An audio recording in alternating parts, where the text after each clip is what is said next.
environment. And the specific theme for this session will be African theology and the environment. And joining us today for this conversation, I do know that Reverend Justice Mipuku and Professor Oladipo were to be part of this panel, but we do have their replicas over here, and we have Reverend Dr. William Koros, and also we have Reverend Dr. Elkana Cheboi, who will be tackling this matter of African theology and the environment. And I don't know that we have some people who are waiting to log in via Zoom, but thank you for being here. We'll be doing that as we'll be helping them out as we wait for them. But first of all, I am going to invite Ms. Corazon Jean to lead us through our devotional thoughts. Welcome.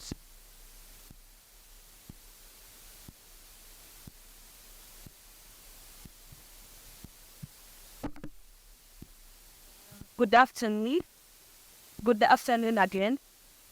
My name is Jane Corazon Agiabo. I'm in 1.1, and I'm here to read a devotional thought. And the devotional thought comes from the book of Genesis, chapter 2, verse 15. Genesis chapter 2, verse 15. It says, "The Lord God took the man and put him in the Garden of Eden to work it and take care of it." This verse is telling mankind to be stewards of the earth, to take measures in taking care of it. So let us bow our heads for a word of prayer. Jehovah, we come before thy presence this evening. We thank you for the gift of life, O Jehovah Ziri. We pray that whatever role that we may have done that is against your will, Father, may you have mercy on us. Lord, we pray that as we start this webinar, God, may you be with us. May you grant us the wisdom, the knowledge, and the understanding. Your word says that wisdom comes from you, O Lord. And as we see the end of it, we shall not forget to say anything. Above all, may your will be done. In Jesus' name we pray.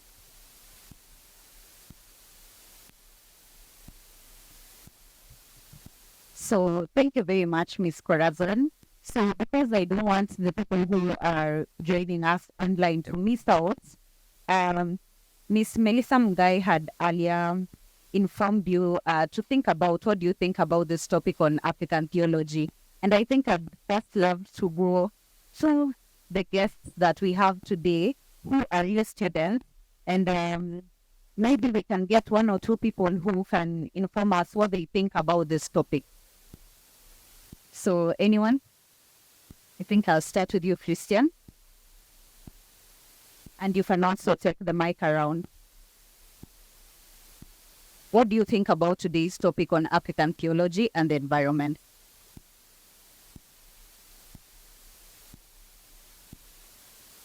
So, can you hear me? Can you hear me? So, about today's topic, African theology and environment, I think it's a big topic because, first of all, I've never had a connection between theology and environment. This topic is most of the time left behind. We just talk about many actions you can do to challenge or to bring an action to climate change, to take care of environment, but you forget, like, as human beings, we are playing with emotions and our way to, I don't know, so to believe in something. So when you believe in something, it can help you to achieve that thing easily. So this is what I think, speaking about the African theology and environment at the same time. It's really a broad topic which can help African students, especially in Kabarak, to know like how they can draw their faith when they believe, bring an action to the environment. So, or I've been told to search the mic out. So, thank you very much. Yes, you can give to another person who is willing to give a commentary on it.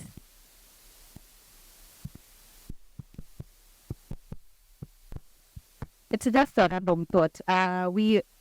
Most of us, I do know that go to church, first of all. And and if you're not going to church, probably a mosque, and we don't have backgrounds on our faiths. And so, let me see, in case someone is able to go next. Miss Corazon, will you take this one? Since I know you.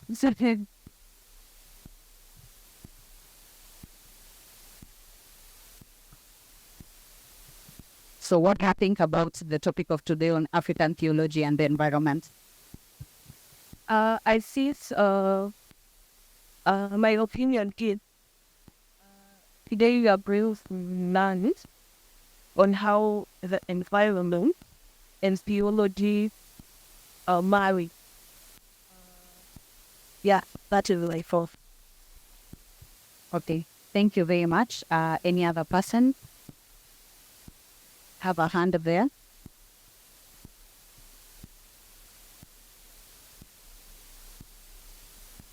Okay, I'm calling for Ricky, and my thoughts about today's topic that environment, and we have this thing about climatic changes.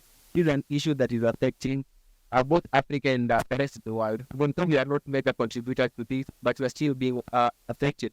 And then within about climate, we're talking about the beliefs, the culture, the traditions that we have as Africans. So we're trying to link these actually beliefs. These are actually our belief system to the environment, because I believe human life is something of dignity, something that deserves to be protected actually under all costs. So if we have to protect this human life, then we have to actually to bring in place all the people, all the major players in the society. And this actually includes the members who are actually spiritually informed. Then we have to bring all these concepts in order to save this human dignity and this human life. Okay, thank you very much. Any other person? I can see a hand there. I do hope the media team is recording them for the people who are going to watch it later. My name is Kepas Njoroge. I think since theology is a study of the nature of God, I think we are trying to link how God sees, or what was the purpose of God when He was creating the environment. So I think we are trying to link we are trying to link the nature of God and the environment, bearing in mind how the environment have been captured with a lot of challenges and how the environment is changing very radically. So I think we are trying to how we can change the environment based on a maybe belief perspective or something of that sort.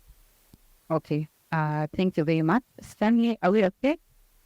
Okay. Now that we are also being joined by our audience that is online, welcome very much. My name is Lorraine Poste. I'm a graduate intern at the Kabarak University Press, and also a leader of the Faith and Environment Project, a project that is a prototype of the Faith for Earth initiative by the United Nations Environmental Program. And here at the Kabarak University Press, the Faith and Environment Project focuses on majorly full engagement, and the captain is webinars. And this is our fourth webinar this year, and the last one for this year. We have been able to look at the role of students in matters of environmental action. We've been able to look at the humanities of environmental action, and we are now doing the African theology, and of course we've also looked at how faith-based values and should be incorporated into the curriculum in matters of environment. And welcome to the fourth webinar. We also have the Faith and Environment blog, a blog where we post scholarly materials on matters of faith and environment. And you can submit to the Faith and Environment blog your artifact, and we'll be able to post them out there.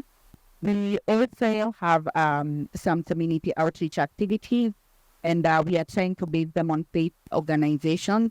And lastly, we are coming up with our model UNEA, which will involve a lot of student engagement in legislation and trying to have a model of whatever happens in the United Nations Environmental Assembly. So thank you for joining us today.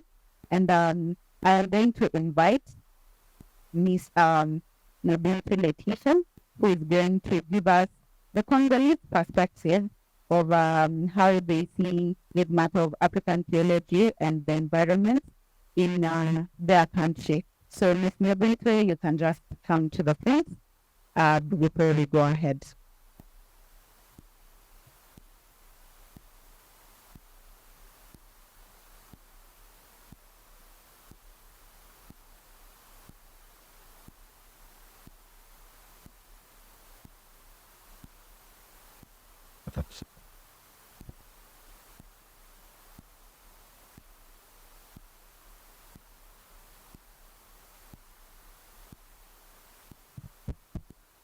Good afternoon, everyone.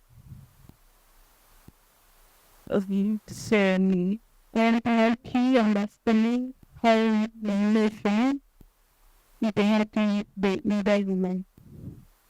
We first begin with the origin of family origin, the sense of God and the representation, and finally how the representation of God is related to the environment.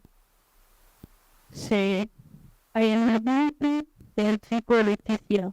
We say the capability of Congress, DRC, and the kingdom of Uganda, this nation, and the planet, and the planet that you have. Yeah, I said this nation is very detailed and the after information.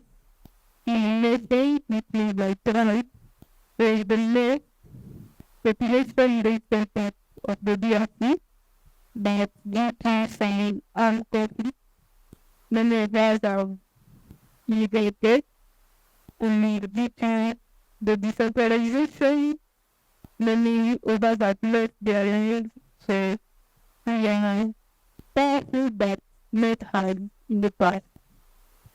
So, how God is represented in my tribe area, especially how we can like choose the king. The king is that in my tribe is the one who represents the dead. To choose a king to elect a king in Bush nation, the king must go and kill a lion and a leopard. After the lion and the leopard is hurt, like the king hunt and kill the lion and the leopard, we put the teeth of the two animals and create a necklace. The recent king in my tribe has a necklace of 8 teeth, like let's say 16, because 8 for lions and 8 for the leopard. But that necklace represents the power and his courage, because he killed like a leopard, a lion, to show us that he's powerful, his courage. When we are under attack, he could go and defend us. So, after that, we have in my tribe the warriors, we call them Perlin.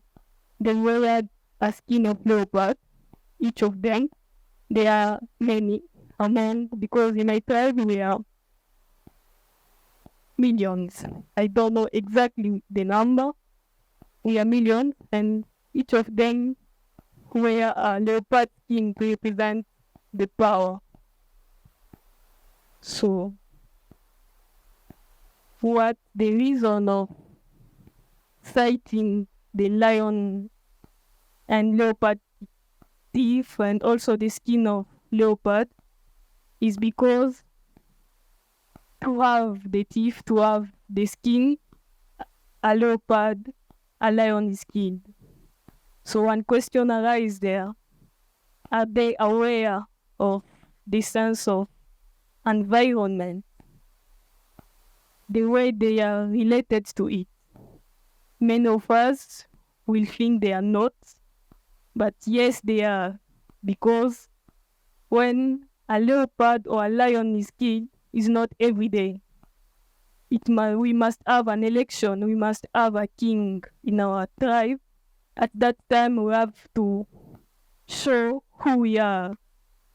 Our tradition demands us to have a teeth, to have a skin of leopard at that time.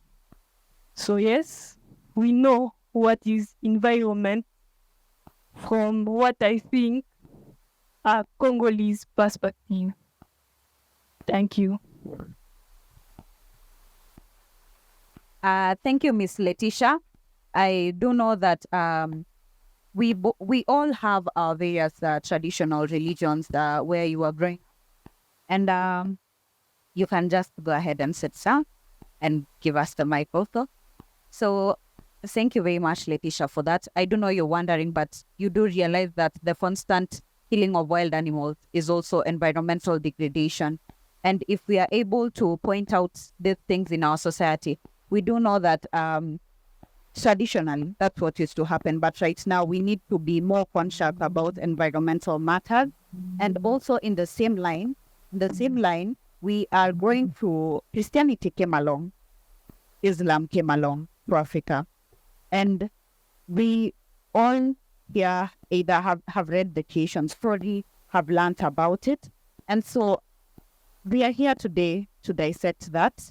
We are also here today to find out this issue of how theology has impacted the environment, how we should be able to be taking care of the creation, just as Letitia has said, where sometimes we have disregard to creation. How is this going to be possible? And with me today is Reverend Dr. Elkana Cheboi and also Reverend Dr. William Koros, and they're going to help me out in dissecting this matter. Professor Caleb Oladipo was to be here, but he had some issues to take care of. But I do have with me his sentiments on the same matter, which I'll be able to share with you. But meanwhile, I think I'll go to the doctors who are here, and can you please give them a round of applause for joining us today? Thank you very much. I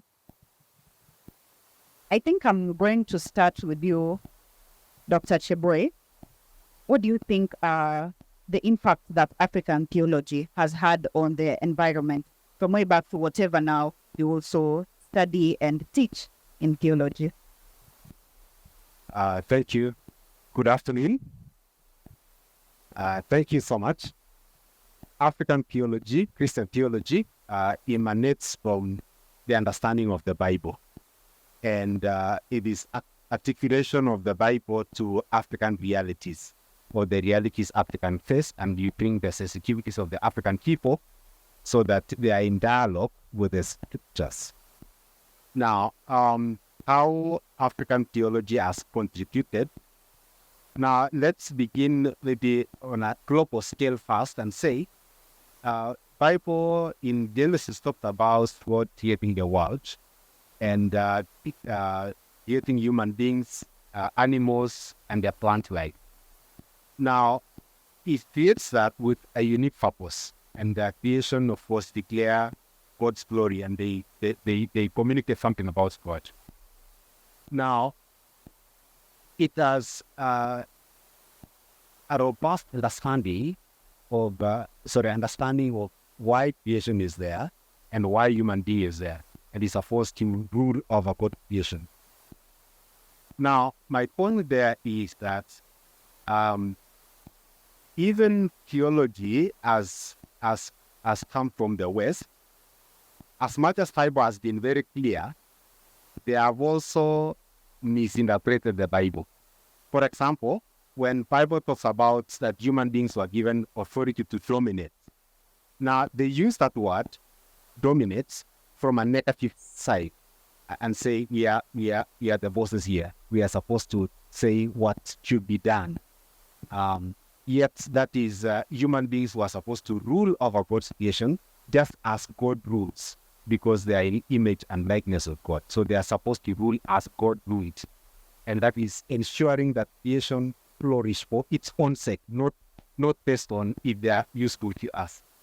Now, coming to your question on African theology, I think on this issue of environment, ecology, and even climate change today, I think where we sit as Africans is that we are victims from one end of climate issues of ecology, where we are suffering because of this degradation all over the world. Farming, talk about farming, talk about the droughts, droughts and all that affecting the crop failures, seasons not being productive again, and things like that. Now, so the African theology should address the issue of the suffering of the people out of the neglect of the environment. And again, I think it's been proven beyond question that Africa is suffering actually what is not contributing. It is the Western problem much, but also Africans are the ones facing the dire consequences of that. But that does not mean that Africans are also not contributing to the problem. But I'm saying that so from the victim perspective, so African theology should address the suffering of people who have to go without food, without water because of these environmental changes. At the same time, it has to offer a unique understanding of how theology can utilize the traditional forms of taking care of environment. And one of them I'll say before I hand over to you is understanding the world as a whole. Take for example the Okieks in Kenya. They are patrolling in the forts in the East African fort, and they're asking to be given their land. And it's not just their land; it is their home.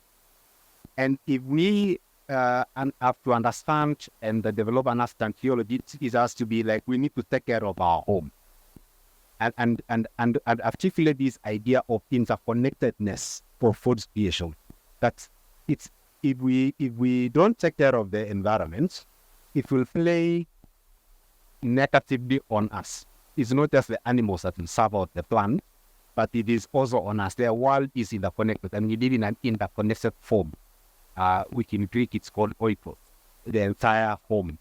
We live in one home, and we need to see how our actions affect ourselves, but also. Okay, thank you very much, Dr. Cheboi. It's okay. Yeah. And as he has said, actually, Africa, just the contribution of Africa to pollution is actually around 3%. And we are the ones suffering the consequences of global warming, and yet we are not even the ones producing more. And Professor Oladipo notes that there are both internal and external factors that control our understandings in Africa, and they have impacted our understanding and views on the environment. And number one, Africa is oversupplied with nature. We all know that. Africa is blessed and than other continents.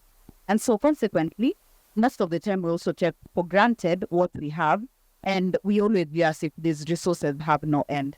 And these are some of the internal factors that are affecting how we treat the environment. And the external factors are matters of the global north, as you've said. We are part of the countries that are in the global south, and that's even what we are focusing on as a project. And as much as we have an abundance of resources, the global north tends to exploit Africa so much. Letitia was here. You do know of the gold reserves in Congo or even in West Africa. And they don't have gold reserve. They have gold, but they don't have gold reserves. They're in France. You can't find the amount of gold we have here in Africa there as a natural resource.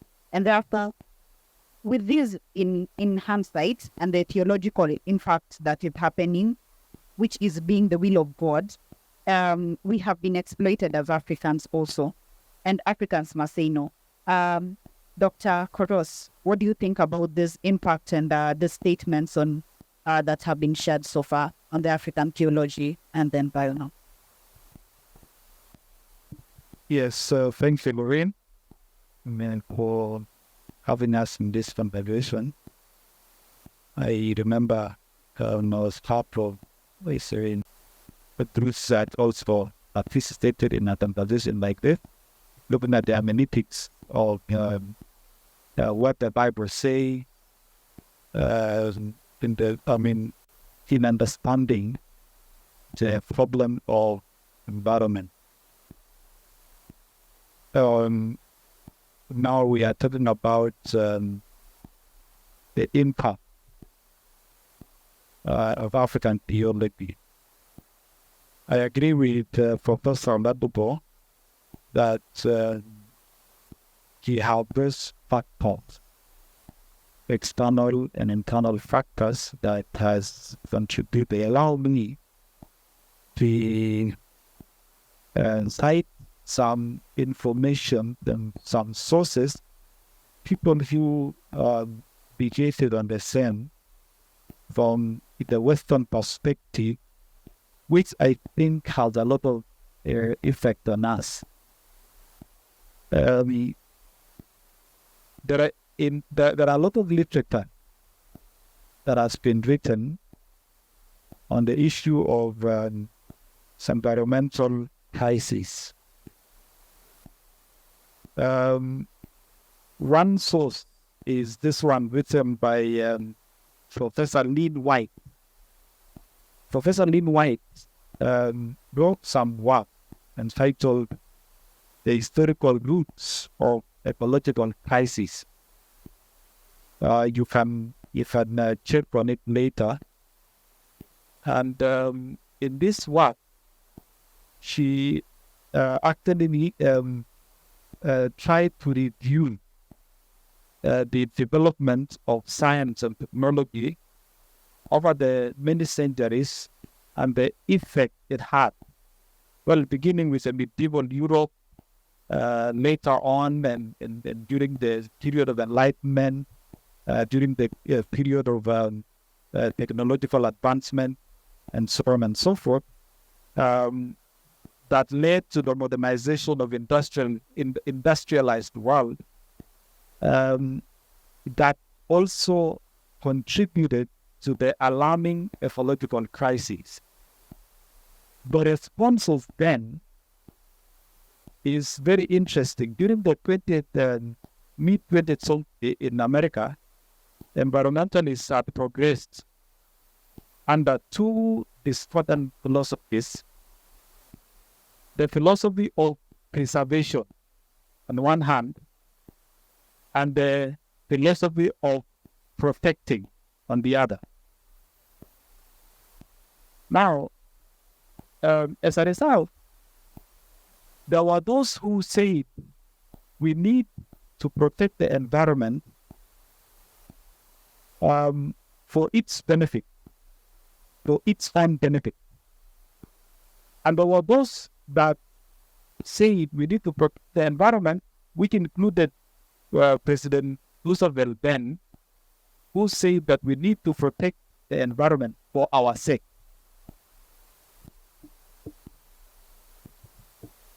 Now, as a result, that gave way to the wing that said you need to protect it for its own sake, and those who say we need to protect it for the sake of our health. Now, following that line of thought, those who say we need to protect the environment for our sake, the exploitation began. Just before the work for independence, you remember the historians on how the Africans were colonized by the Europeans and so on and so forth, the Anglo-African, the Francophone Africa, the West Africa, and so on and so forth. We were colonized, except Ethiopia. Now, the areas colonized by the West, with all their the ideologies, came here actually to exploit the exploitation of the environment. What did they do? They messed up with in the trees. A friend of mine was from Europe not long ago, Britain, and came and said that he actually came across a store with an engineer. He came across a store that has stuck with timber. And it is believed that the extraction of timber and timber material during the period of colonization in Kenya are still in a flow with Europe. And they are still doing it even as we speak. Now, coming to the theology now, the traditional African society did not exploit the environment, but they protected the environment. Take, for example, the case of the LCA. They protected the environment because that is their home. So on one hand, we say the African traditional theologies was good at protecting what they had.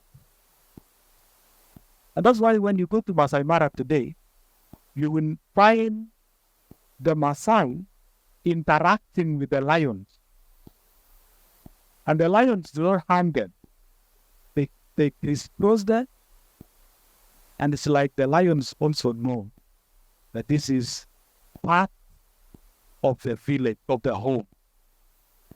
And so what we are saying is that the African traditional theologies, before the work of the Christian theology, understood, and that is why the blame now is we are having this thing called anthropocentric and anthropocentrism, which says, and from what she read in the devotion, we think that we were all okay. Actually, the argument is Genesis 1, verse 1 says, in the beginning God created the heavens and the earth. And then in Genesis chapter 1, verse 31, it says, and God said that what he had created, looked at the vast array of all what he had created, he said, and it was very good. Now, if you need to stop there, if we stop there, then that becomes, we have to exclude man from the whole thing. Because if it's God who said it is good, and it should be that way.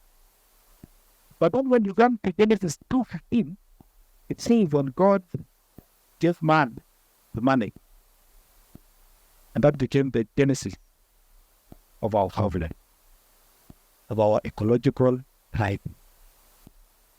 So our theology should be, African theology has African traditional theologies. We can arguably say that they are the promoters. And we need to then come and look at African Christian theology and the impact. From the argument of environmentalists, African Christian theology, the Christian theology is the reason for the destruction. But how about the African Christian theology? That is the debate. And that should be the conversation that even when developing a Christian theology, we have to look into, we have to consider those issues. Something.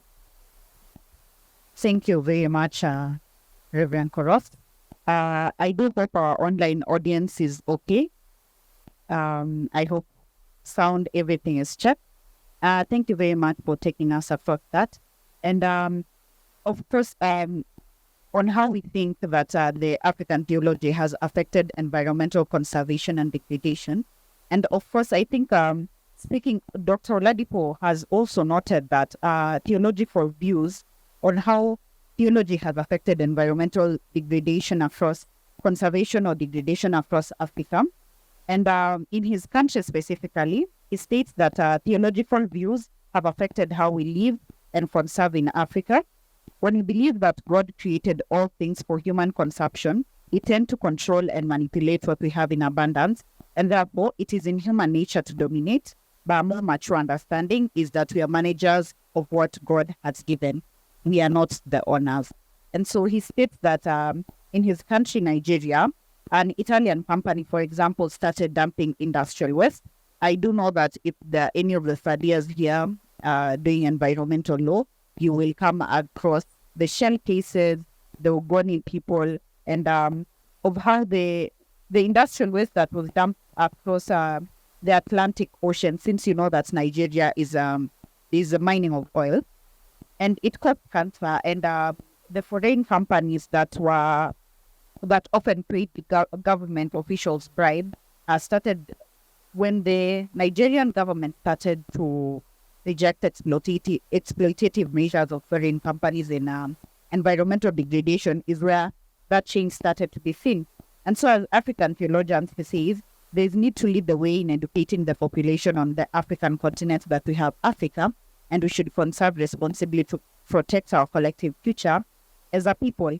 And as Africa, and as you know about matters of Pan-Africanism, the regional bloc we are trying to create, the African bloc we are trying to create, if we are able to harmonize our laws on environmental law, it will be something that will also help a lot on the African side of theology. And I do know that Victoria Okeke is here with us, and she will later come on and finish up with, she's Nigerian, what she thinks about this, since we wanted an African touch on it.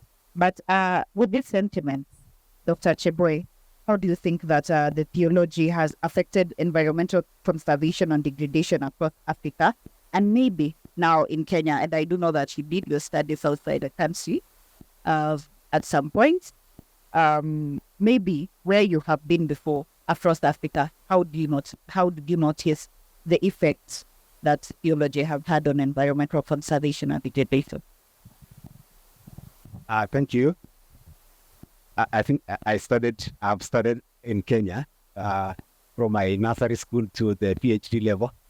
I think I've only worked outside the country. Thank you. So, how environmental conservation? I think there still a lot to be done in terms of our thinking. As Dr. Koros mentioned, these exploitative kind of thinking, we need to still, even in that, for example, this what we call anthropocentric, where there is a man-centered approach. Instead of taking care of creation for its own sake, you want to see what does it give me.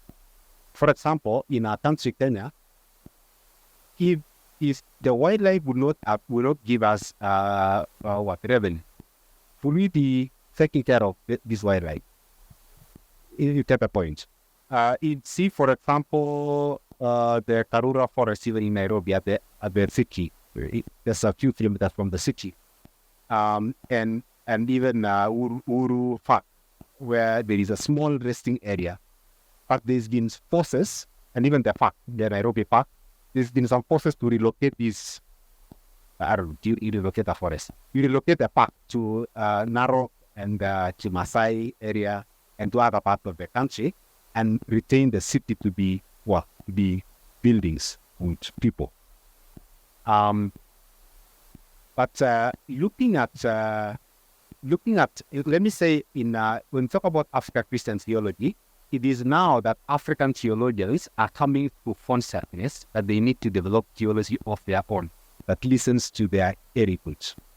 And that endeavor should look at the weaknesses of the Western theology, the developed theology, where in this sense, they are more anthropocentric in their view. They are more human-centered in that view.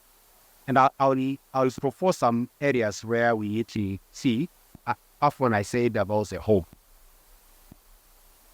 The Bible talks about that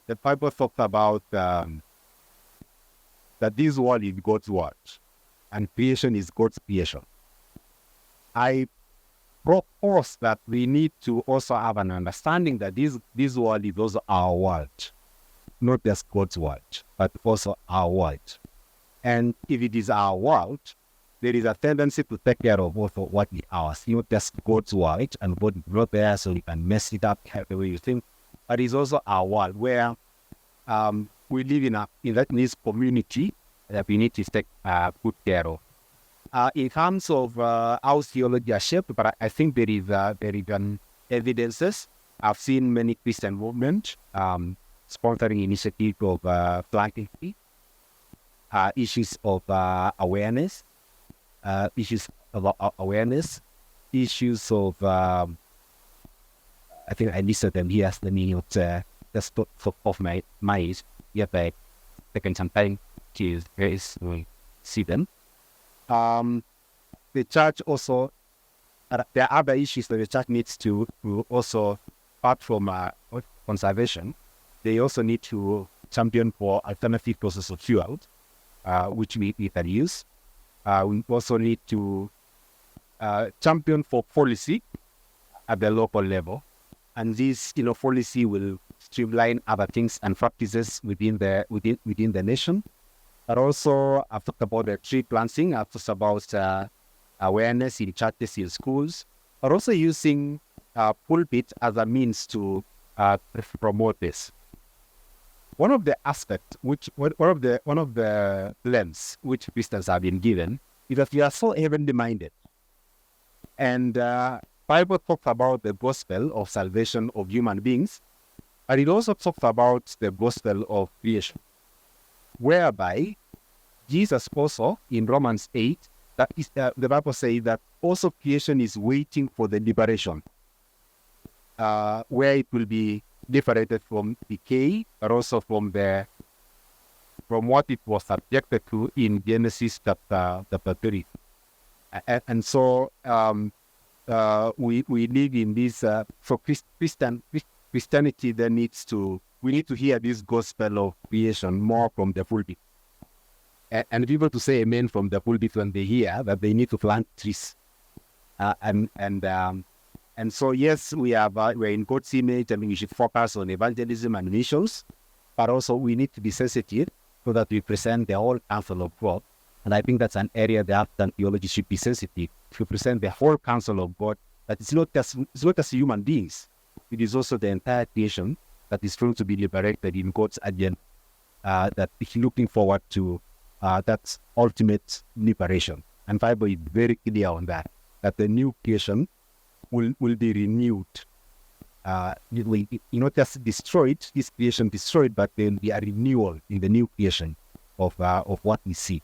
So we should wire that into salvation process, and as I said, have an understanding of the world as also our home, but also that this creation is also, it's God's world, and it's also our world. And you need to take care of all things of God as plans. I hope I have answered your question. Certainly. I had the information about you working outside the country. Instead, I had that for my 1.2 class where you taught me. So, yes, that's where I'm removing from that information. And so be keen in class, guys. Don't be like me. But I think I'm going to go over to Dr. Koros.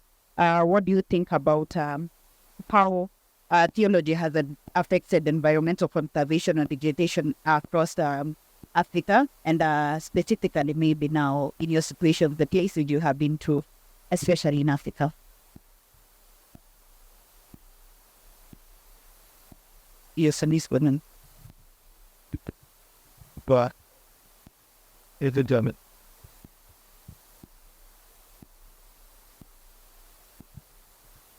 Anyone who defined theology as a study of God is true. Theology is the study of God.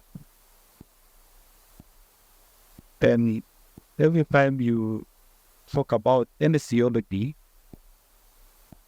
you've got to look at God at the center of all theology. I want to respond to that question by pointing out the fact that there is research that was done in 2008 in South Africa, and the research was actually looking at the problem of the environment degradation and how you need to step in as Christians. And the person who wrote, who did this research said that climate change is a global environmental problem, while developing continents like Africa has not contributed to climate change, it will certainly be among those areas first affected by the impact of that climate change. We are not contributors, but we are at the receiving end of this problem. If you say that by the close of this century, more than 180 million people will suffer from the consequences of climate change in sub-Saharan Africa. This is one of the reasons why it is important to attack Africa's environmental problem head-on. And I think this is one of the reasons why this conversation is still more. We have to attack it head-on, both for present and future generations, as well as for the whole world. Like, for instance, DRC. DRC is one of the Africa's many countries that we know today, and I want to thank Letitia for raising those awareness and what they do. If you think it is estimated by 40% of Congo forest will be lost within the next 40 years. 40%. If nothing is done today. Do we have theologians in DRC? Yes. The only country which was not colonized in Africa is Ethiopia. Ethiopia is one of the contributors of the bigger Nile River. They are even at the point of trying to divert, to build their own falls to generate electricity, also using their own water, so that this water will not drain into the Nile. Kenya, which is the source of the River Nile, contributes much. But if you go to the rivers that feed Lake Victoria, which eventually takes water to River Nile, some of them are dry. Do we have theologians? Yes, we do. We even have theologians in the name of all those that take Bible classes at Kabarak University. So you are many theologians who made this. What have we done?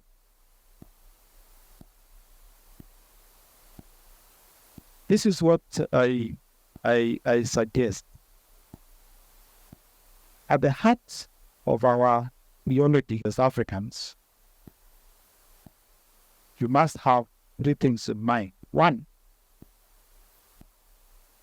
we must be aware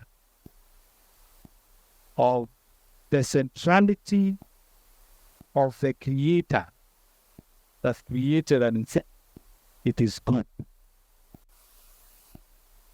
And then he created human and then shared with humans to have dominion. And dominion does not necessarily mean destroy. Dominion means take care for its interest. And eventually the result will be for our interest. So we think about the benevolence of God and the interest that God has for humanity. All African theologies must stem from that recognition, that fact, from a benevolent God who has given us the responsibility to take care of the environment. Number two, we need to appreciate the indigenous theology. The indigenous theologies before Christianity came to Africa, the indigenous theologies really look at the environment as a home, as Dr. Cheboi was saying, as a home where we get our medicine from there, the home that we get trade from there, the home that we get food from there, and so on and so forth. And so appreciate the indigenous theologies and that of the Okiek. And I think that Dr. Cheboi, we need to do some study about the Okiek and the environment and what we can do as theologians. And then, thirdly, it's always good to go back to the scriptures. Develop our theology of environment from the Bible. The Bible also tells us that as a result of the fall of man, we are stripped. And so we need to understand ourselves from that particular fact. We are fallen. And as a result, that's why we are destroyers. And so when you appreciate the fact that you are a destroyer of the environment because of the inclination that we had resulting from the fall, then we need to start and think, what can we do? Because if the status quo continues, the future will not be very good. Thank you. We can go ahead with Dr. Cheboi also. I think there was the element of models within Africa. One of the times I was in Rwanda, in Isei, in the party. I think it was, but it's not a church, it's a government policy. But I loved how it was integrated into community. And I was coming to Bigadi on Saturday. And so I wanted to come early in the morning, and there were no matatis. And the person, I don't know why he never briefed me that I would not try the matapo on that morning. So in my mind, I was like, I'll be in Bigadi in less than 2 hours. And then, waking up in the morning, then the caretaker told me, you cannot travel. So I told him why. He said, it is the day where you do cleaning. The nation does cleaning all over the country once in a month. So we had to wait until noon. There's no matatus on the road. It is, I don't know how it worked. I don't know how they have effected that. It was tried in Nairobi, and the Nairobi people said, come on, you pay taxes. You should pay our taxes and go and clean the streets. But in Rwanda, it's something you go clean the environment, clean the streets, and the matatus, they also clean the stage and everything else at 12. Then you leave once a month on a weekend. So I found that that's a model of a country that has taken the issue of environment so seriously. And I think we still miss those models even in church. Yeah, it's good to admit we still miss those models where we've seen radical steps to put emphasis on the environment. Yeah, thank you so much. Thank you very much, Dr. Cheboi. I think I'm also going to just pose a quick question to the audience. How many times are matters of environment preached in your church? If it's more than thrice a year, more than twice a year, have you ever had an environmental preaching in your church? You can see most of the heads, the notes noting, they are saying it's negative. They rarely hear about preachings in church about the environment. If we are being very conscious, we attend church every week, and the people who go to the mosque once a week. That is the gatherings that we have in our churches, before they are everywhere. First of all, at least most people in the country and even across the world are able to attend gatherings where they worship together. And in this sense, it's one of the most effective ways, because you see, for example, when politicians are campaigning, where will they go to? Church, right? When there are some things that want to be promoted, which are mchango or contributions, are always where? Church. Most of the time, the collective things always happen when they're in church. When you hear someone is sick, it's always the church. Now, how can we advance now matters of environmental protection in terms of the pulpits, in terms of the African theologians themselves? As you yourselves are African theologians, I do believe you're also on the pulpit as much as you're in class. Briefly, can you just advise us so that the members who are here today can take the information back to their pastors on how they should be promoting matters of environmental action? What stage and what direction should the pulpit take to ensure that African theologians are able to advance matters of environmental protection? Just briefly, for just a few minutes each. So I think it begins even in the formation period, where these things are brought with their consciousness. Just like the way you are in class, there are things that are being brought to your understanding so that you are able to do. So I think the first thing is that, yes, there is much talk around environment today in the society. I think even in theological education, even in the formation, what we do training of pastors, I think that's also where we need to, for example, at Kabarak, in our revised theology curriculum, we have a force on ecological theology, where you would want to put a focus on matters environment and help the church. Now, you're right to say, Lorraine, that the church is a vehicle, and religious communities in general can be a vehicle to changing society. And that is going to be instrumental in our country. If you see, even from independence, the education was not with government; it was with the churches, and the government has to talk to churches to hand over and to make a memorandum of understanding on how the church can hand over even the education aspect to the government, because they were on the lead, and there are many things that the church needs to take on the lead, even an employment. They need to really come forward and show the way. So on the environmental issues, so there should be some level of pooling pastors, and maybe perhaps looking forward, maybe Kabarak posting flaggly, even in one of their forums, to be able to sensitize these people who hold power in the pulpits to be able to bring these things to their congregations. And it should begin at the basic level. Planting trees. There are churches where the only thing standing in their compound is a church. There is no tree. Some churches will not even have fences. There is no, it's the only thing standing, and yet we need to recreate Eden in where we live. A church should be a place of calmness, even within its environment.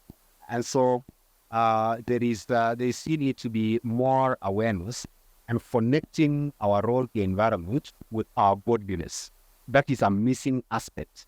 And since we talk about African theology, we still have a lot of theologies handed over from the West. and we still need to clarify some of these things. And so I would say that the churches, they should become aspect of training, but there are things that a church can do, not just sponsor mission, but also sponsor initiative, sponsor tree planting initiative, and within the community, be able to do things, cleaning of the environment and things like that. So there are many things that can be neglected. There are many opportunities, even at individual family level. What do we do in our pathways? Do we plant a tree or just eat the cake and then that's it? Do we think about that this can be a memorial, just like the way we see people coming from the West and they plant a tree and it will be named, And we have a tree and say our year 21 and then this year I planted 22, 23. And then as you age, you cut it there on the his. But yes, the 4K club, which was there in the primary education at some point, just got close. I don't know where it went, where the children were forced and now to plant trees and do these things. Cultural and all that's what happened in Ferguson.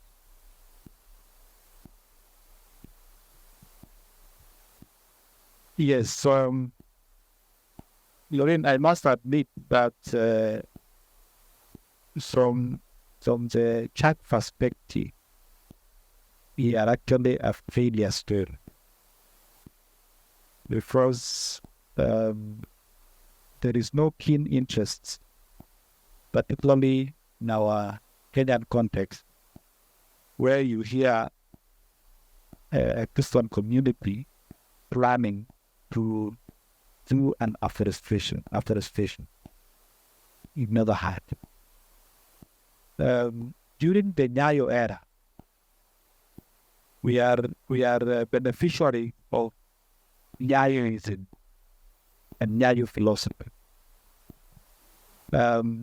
Personally, I'm a direct beneficiary. You people, majority of me, perhaps your parents. I don't know whether in this campus we walk out as you go to Irafiki, if you go towards Kabarak Farm or you go to Nakuru. I don't know whether you have noticed that there are so many trees around up to somewhere. And there are so many trees around up to beyond Rafiki. You've noted that? That is a product of Nyayoism, Nyayo philosophy. Knowing when we took the reins of power in 1979, we came up with land reclamation policy. So then you come from a metaphor. There is a place called Wanyami, meant to this tool follower, my capital scan. Let's go, my capital. That place was before Moi came to power. It was a land that was building. It had developed galley. The entirety of that hill going down, it was all galley. And when Moi took over, he actually decided all muscles, including a place called Cameroon in Sumbaringo. He single-handedly organized a community to go and reclaim that land. It was completely filled with gully erosion. And today, Cameroon is a place where you can farm. The place where the Macacos is a hill that is now filled with trees. It's a forest. And it was by the sound of the initiative of Norn. That is why he came and Assembly planted a lot of trees around his compound, so they are still standing as today. In fact, some people were saying it is a reason why so many accidents are happening. It is all about the accident. It's the carelessness of the motorist users who are hitting these trees, the trees are okay. What am I saying? We do not have an acting strategic plan that the church say we must put to replace. We are seeing the desert coming, and we are simply looking at it and saying, global warming. That the community should be able to, the global community should be able to look at us. And the desert is coming for the pond. It's when sin is going to catch up with us. So climate change and some of the environmental degradations that we experience today, I think as theologians must start, we must be proactive in strategizing and following the example. More is a product of a theological dispensation. And that's why Kabarak University offers education in biblical perspective because of him. During his reign, a such elder who was a chief in Keyo Marafe, first a member of his location, actually because it was compulsory that you plant trees. He went to this ignorant and people were planting trees, and there was this very belligerent fellow who said, "I'm not planting." And the king said, "Then you will go to prison." And the fellow said, "Okay, you didn't imprison me? Okay. Now, if you avoid imprisonment," he planted excessively. He went through the seedling and planted excessively to keep a lesson on the kid. Now, 20 years later, even after Moi had left office, the same fellow, he planted his own about 20 acres of his land with chin. 20 years later on, the man began harvesting those trees. Part of it, and he got 6 million shillings. And he went to the chief and said, "You are the one who actually forced me to plant these trees. So I'm giving me 700,000. It's just because you are the one I would not have planted if you had not forced them." So what I'm saying is that I think the church, as the Cheboi is saying, must be proactive in strategizing and saying, you need to take this direction. In the next this many years, you want to have gone this direction. As a country, the president was giving us a policy that in the next 10 years, he wants 50 billion trees to be planted. And that will be a game changer in environmental conservation and protection. That can be. But how far will it go? It will not depend on the people who are listening to this conversation today. What contribution will you make? I've found graduating after 4 years. Those of you are in past year. And those of us who have graduated, like Yori, what contribution are we making in this regard? So it takes not an individual proactiveness, but also communal proactiveness as you think, not only of the individual, but also at that time.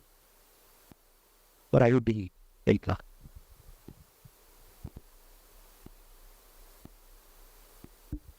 Thank you very much, Dr. Koros. I think so that we can also wrap up with this conversation since time is not really on our side. I would like you to give your final thoughts as a theological scholar. You're both teachers, you're both also men of God. As a theological scholar, what's your space in environmental protection? What do you commit to? And your final remarks on this topic. Let me go first. At a personal level, it's still my passion, actually. there is no cloud that I would gain without doing an awareness of our environmental consciousness and the need for us to participate in ensuring that we take care of the environment. Sometimes I feel so bad when I am traveling along the road and somebody using a matapi opens the window of a matapi and throws that metal bottle through the window.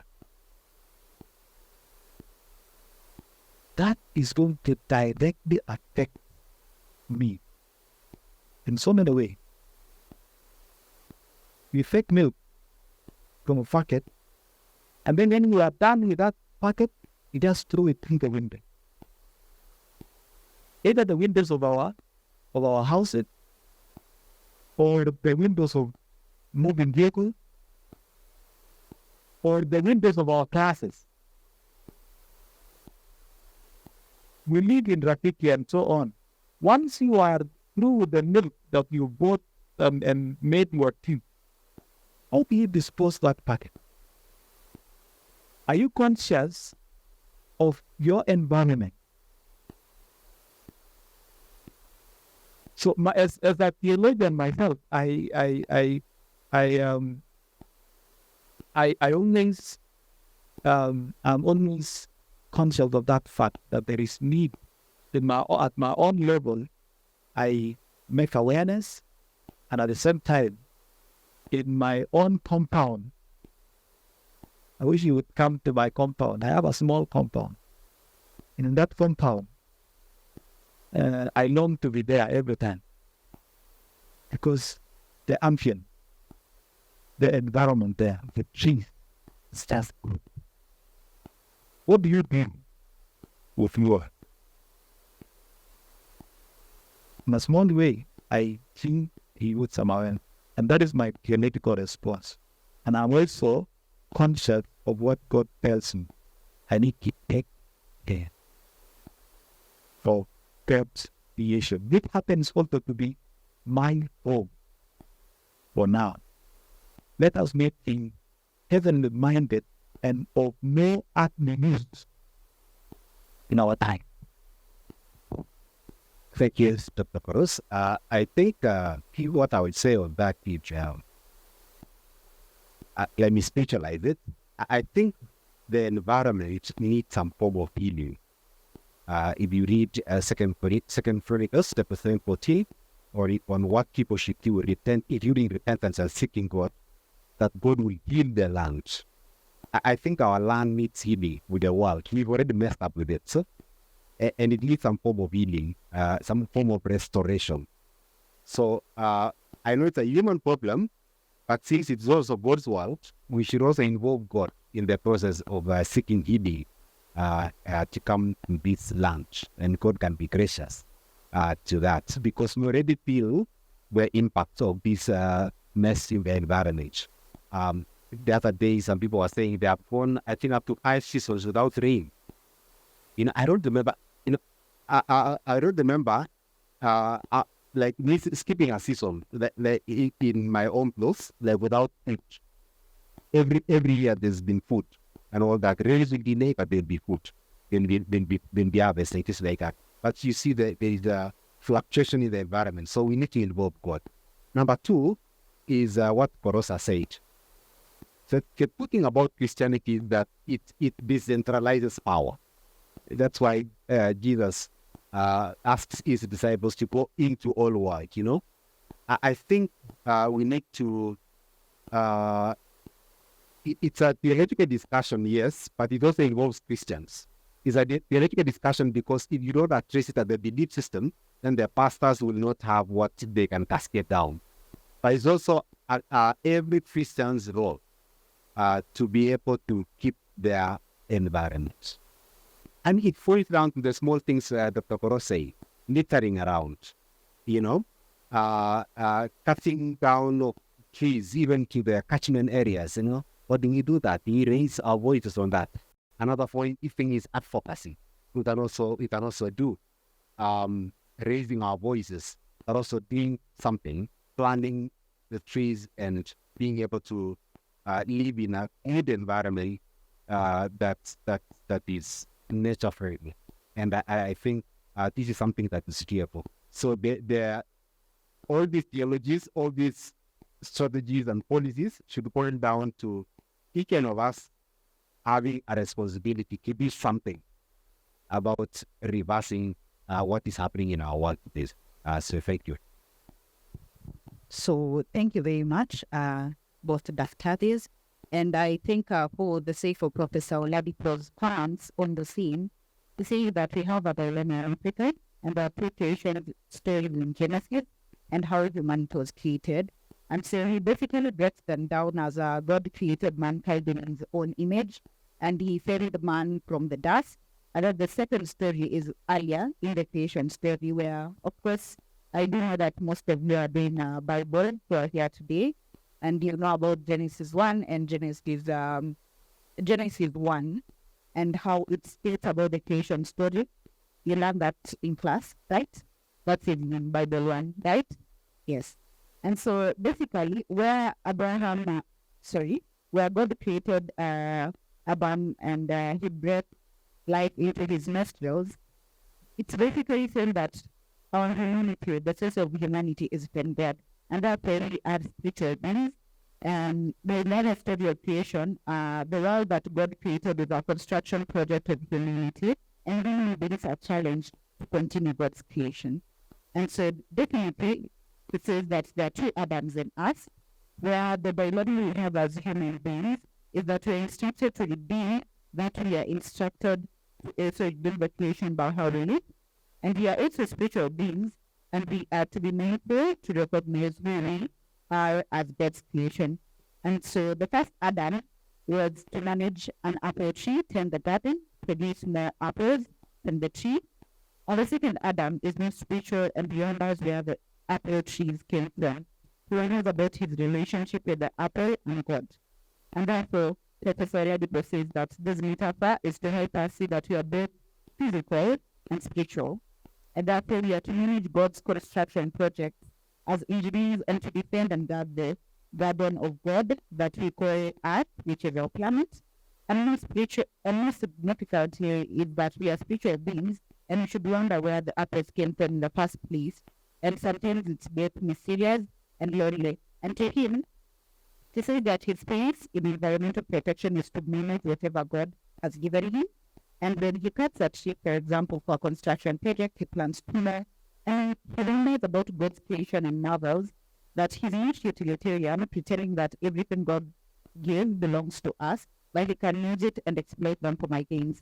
I do hope that this conversation has victory a sense of rotary being as a student who has been under these two great lecturers. What are you doing in your own space to ensure that you're promoting environmental action in the in your churches? We've been given what we can do. They are saying that they are teaching about it. Are you going to plant a tree to remind yourself that maybe thank God that I did law school and you plant a tree because of it? There's some significant things that we're doing. And so in this moment, I'm going to just briefly, we have talked about Christianity, but also African theology also involves a little bit of Islam. In 3 minutes, Nadia is just going to make a commentary on it, and Victoria to make a commentary on it. If you do have a question, you can write down the questions, and Christian will pick one. We'll just come earlier. So, Nadia, I think the floor is yours just for 3 minutes because we are supposed to be in time with holding. You can just go to the front photo.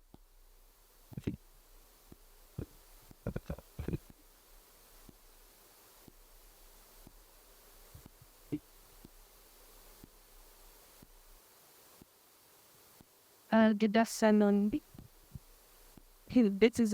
This has been a very great conversation from what I've taken and fixed from Dr. Cheboi and Limoza.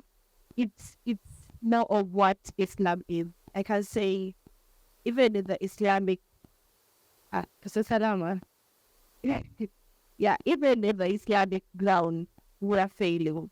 We are failing as African Muslims in the African continent. Then Mwalimu said, we need to go back to the scriptures. The scriptures point it out very well that we need to take care of our environment. The scriptures bring about the importance of this environment. We benefit from both the food that we get from the trees. We benefit from everything that environment has. This is clear in the scriptures, and this has been evident in the previous state and environment seminar or discussions we've had. However, we Africans, how come with all these natural resources in us, we are having some disasters? How comes we don't take the benefit of the natural resources we have in ourselves to improve on our way? So, Mwalimu has said that we Africans are not contributors to the are not much of contributors to the environmental degradation, but we are the receiving end. Then how do we take advantage and use these natural resources in us and benefit and help ourselves in this receiving end, at least be in a position that we can help ourselves?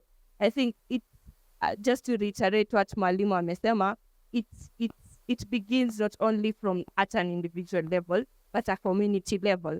When you look at the number of mosques, the number of churches we have in our local level, when each of these churches, mosques, or temples take in the initiative of trying to constantly bring in the information that we need to take care of our environment, this has been reiterated in our scriptures. Just imagine the number of environmentalists we will have in our local level. It all begins there at the ground. Just imagine what benefit we will have.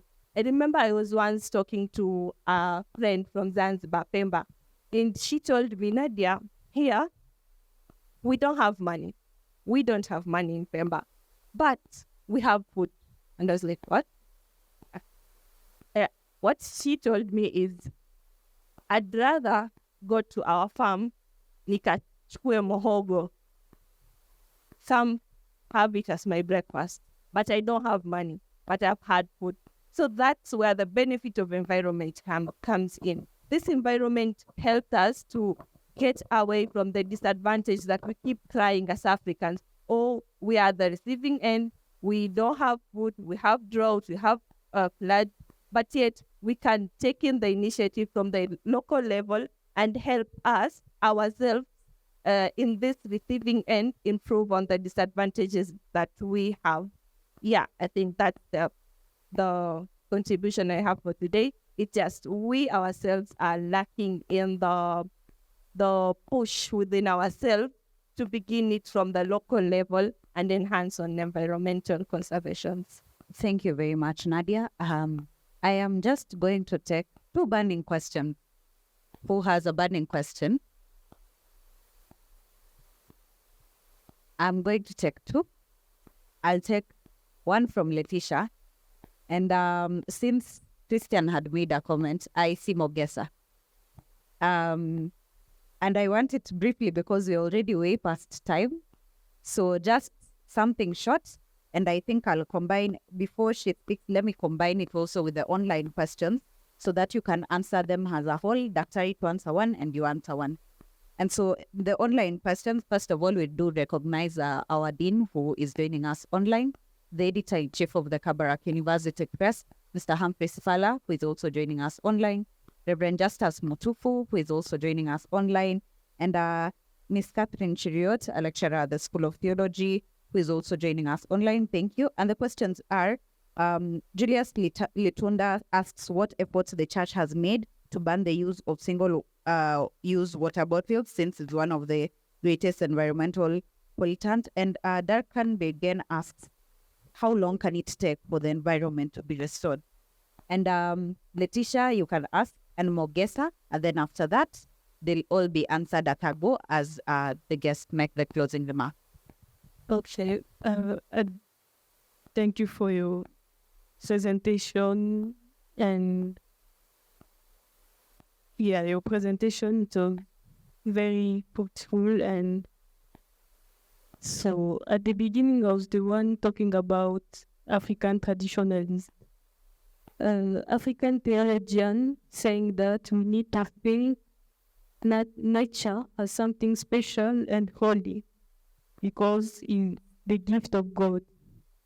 African traditionalists also believe that nature possesses power. Like in my community, animals possess powers. We are connected with them. We cannot tell African traditionalists to abandon their tradition because this is their identity. So my question is, how can we preserve our tradition and protecting the environment, or especially how African countries would respect their tradition and the welfare of animals? Thank you, Letitia. Mogesa?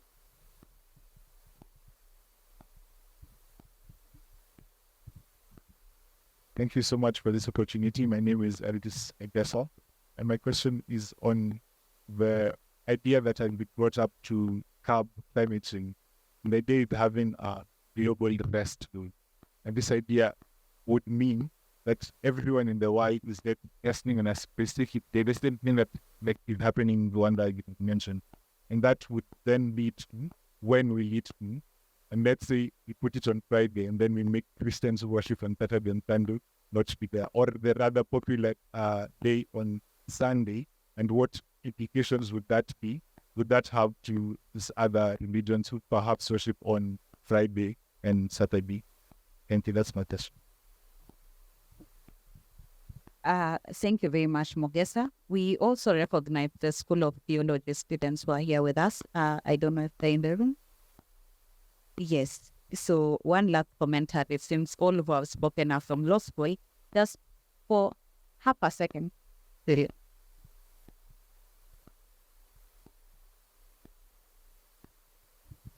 afternoon. My name is Isaac, theology student 4.1, and I think I got a question. Mine is, it happened, I was looking at something this week at the library, like a book on some covenants, it's about covenant,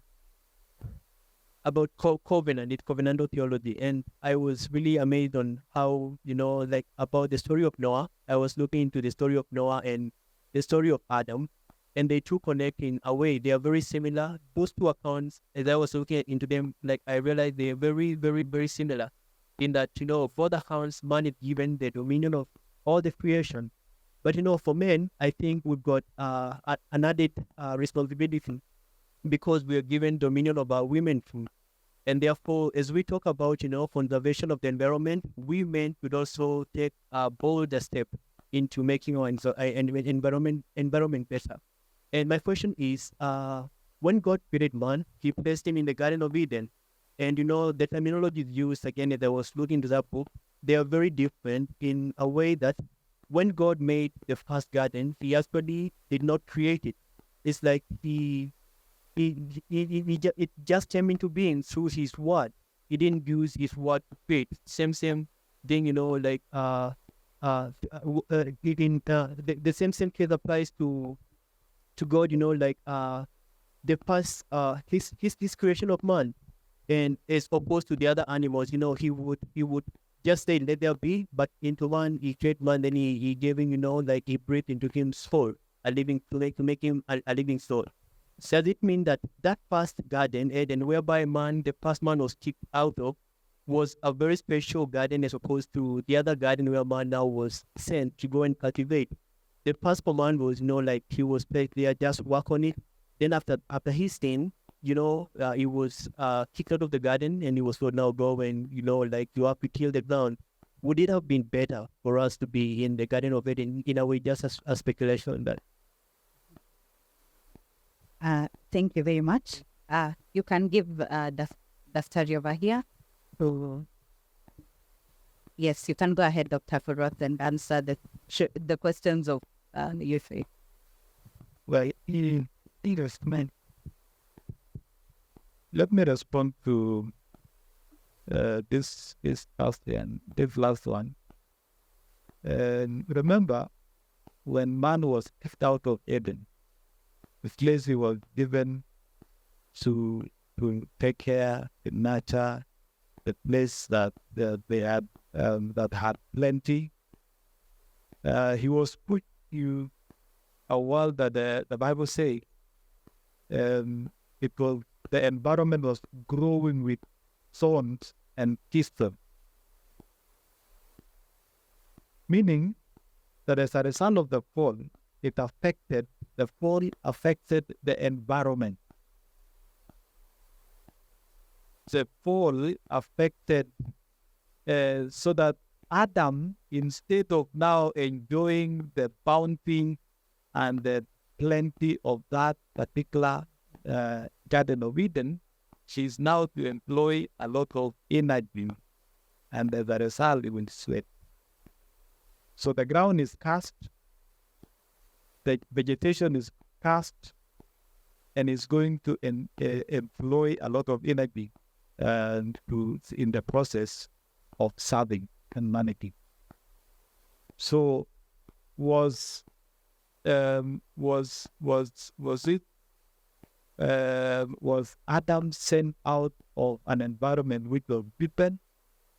The difference is that the environment is sent to an environment that we are cast.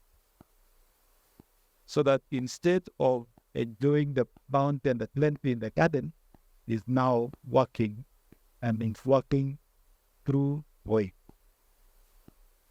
So the environment of forced the fall was messed up and cut.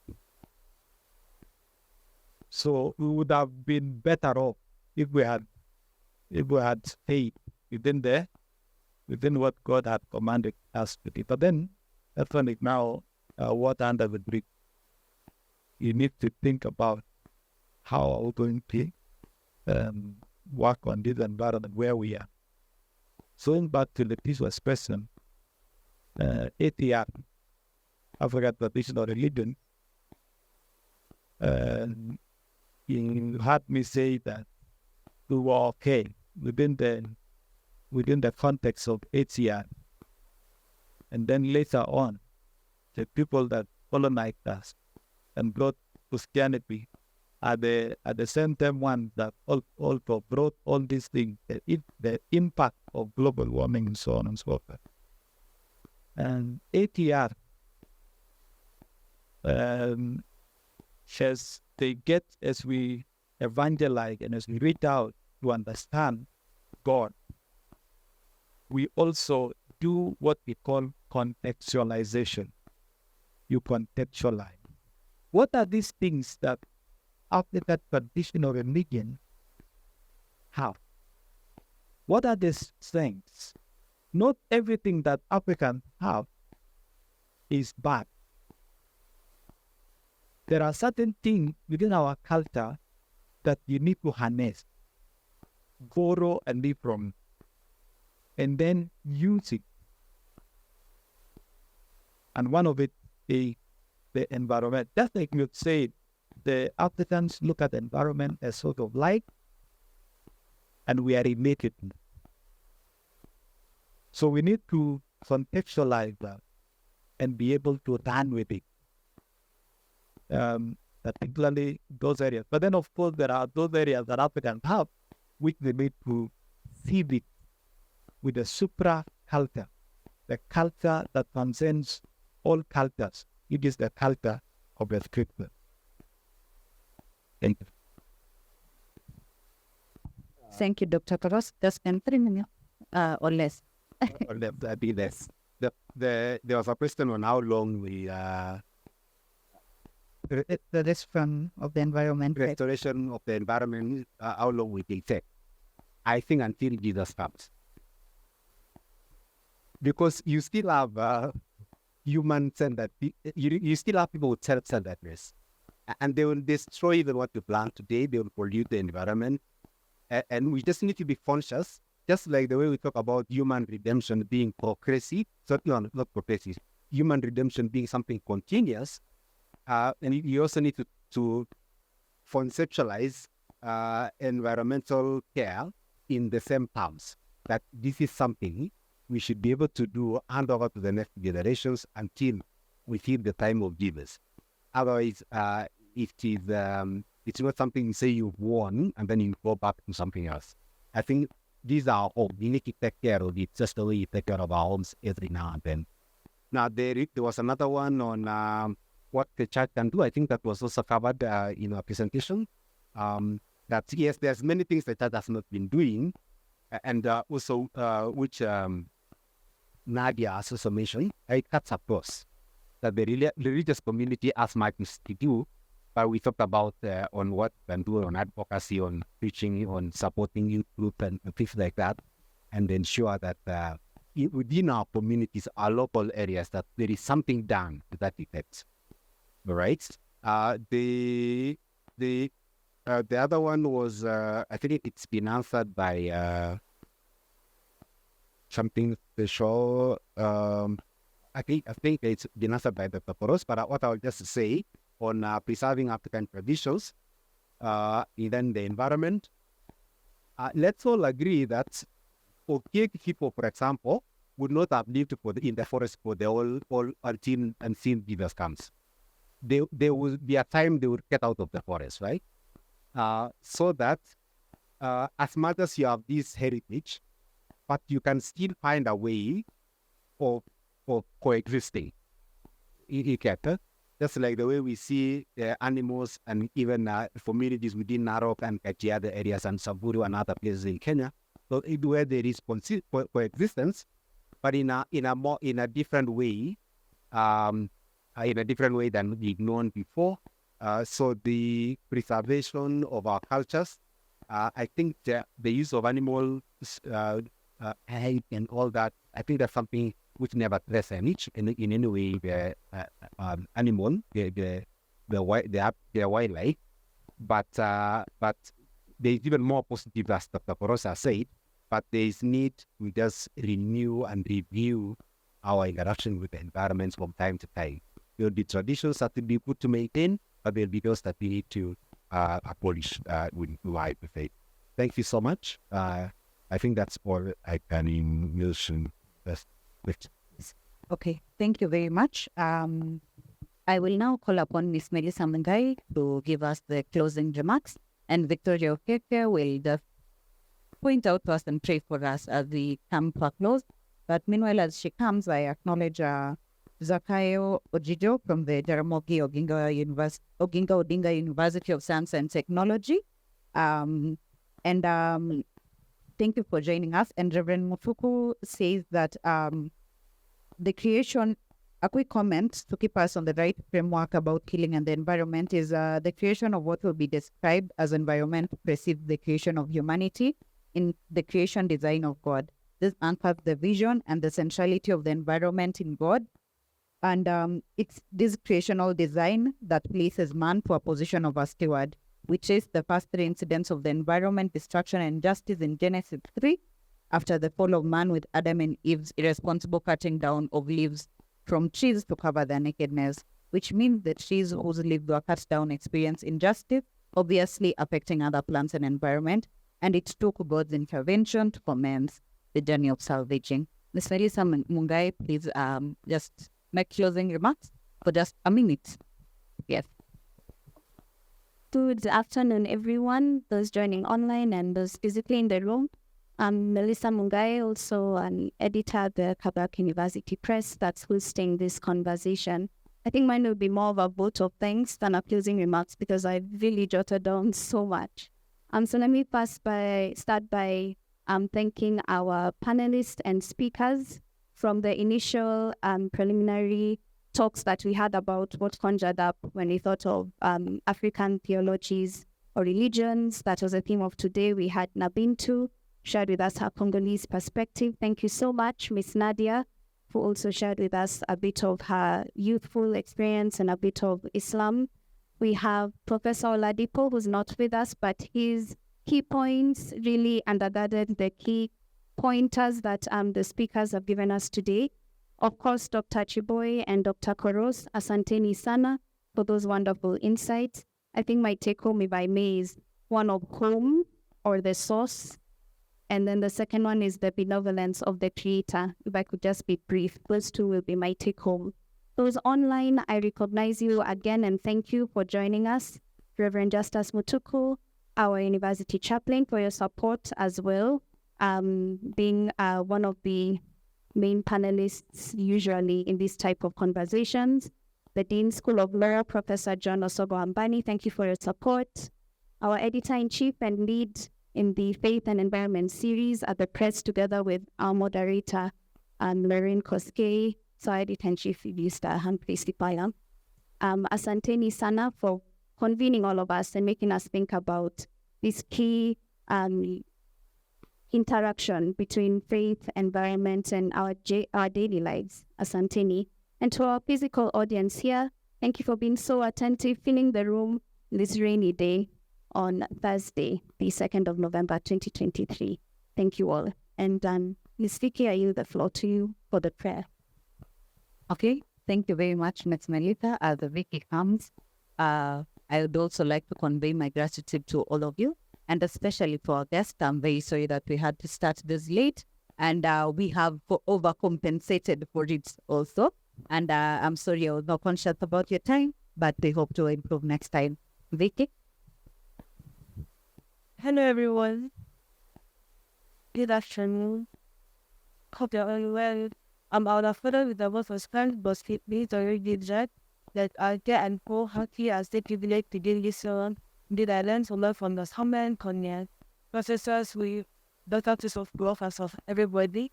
And then those person I'm going to spend parties I would have started my love was there, so the test was fine. It does in as much as we do not have to go back to our personal religion, but even in our religion, we should keep one thing, and there's some other things that are useful. But now, for this conversation, I think this is the issue of preserving the environment, because there's a lot of issues. I saw that Nigeria was different, but a lot of them that Africa is one. So that in terms of religion, it is for the Islam, traditionalists, and then Christian, it's more like personally, they are more on environmental fun stuff. So we can see that from them. And then hopefully this is it. The outcomes are the family generations. Let us pray. Father God, we thank you. We appreciate you for today. Thank you for being with us from the morning even up to this time. Thank you for this section, for all that we've learned. We pray that you help us, even as you commanded us in your word about the danger of the environment, please to place those things through. But may you help us, it was the sacred for our environment, and be with us, bless our speakers, and may you guide our faith. In Jesus' name we pray. Thank you, everyone. Amen. Thank you very much. I do know some of you are still attending class, but thank you for making time for us. You're free to leave.